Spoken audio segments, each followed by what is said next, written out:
It was about 5 o'clock on Wednesday, May 23rd, 2012.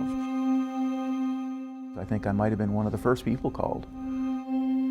Basically, it all started with a smoke detector alarm. Jay Hyland, who manages Maine's radiation control program, was briefed by the shipyard's radiation control officer about a small fire on board the USS Miami, one of the Navy's Los Angeles-class nuclear submarines.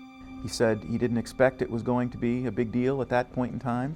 But then the shipyard's highly trained fire crew, which usually puts out flare-ups within about 15 minutes, asked for reinforcements. To have an event of that magnitude was something that we'd never responded to. 3 hours later, at about 8 o'clock, civilian crews were rushing in from as far away as Boston's Logan Airport. Think of a car fire, chimney fire, truck fire, all contained in a big metal tube.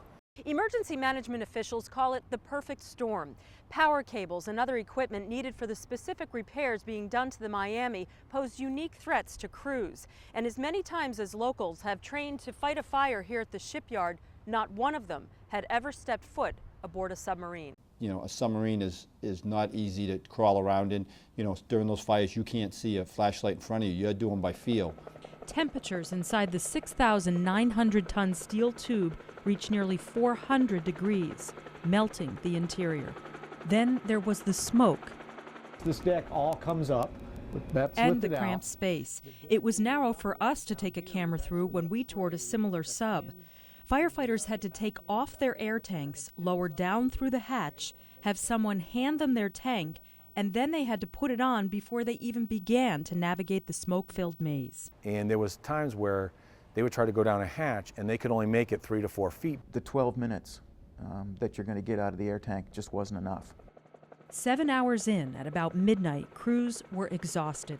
Naval commanders and emergency management officials began to consider other options, all of which had to take into consideration the sub's nuclear reactor.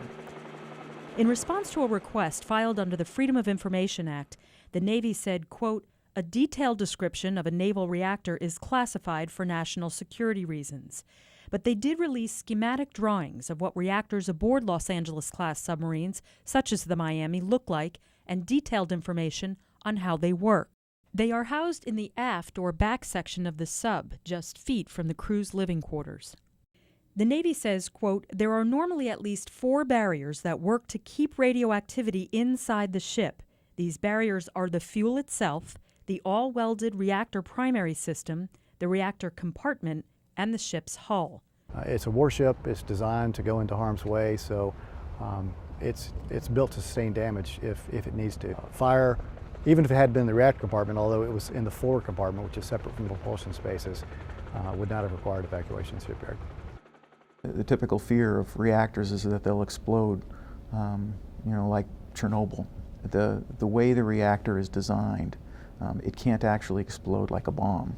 The Navy puts it this way: the amount of radioactivity potentially available for release from a reactor core of a sub is less than about 1% of that for a typical commercial reactor. While the need for evacuation is highly unlikely and has never been executed at the shipyard, emergency management officials and the Navy do train for it. In that case, the shipyard and a half-mile of the surrounding communities would be evacuated. Depending on prevailing winds and need, then a 2-mile radius, which would encompass much of Portsmouth and Kittery, would also be evacuated.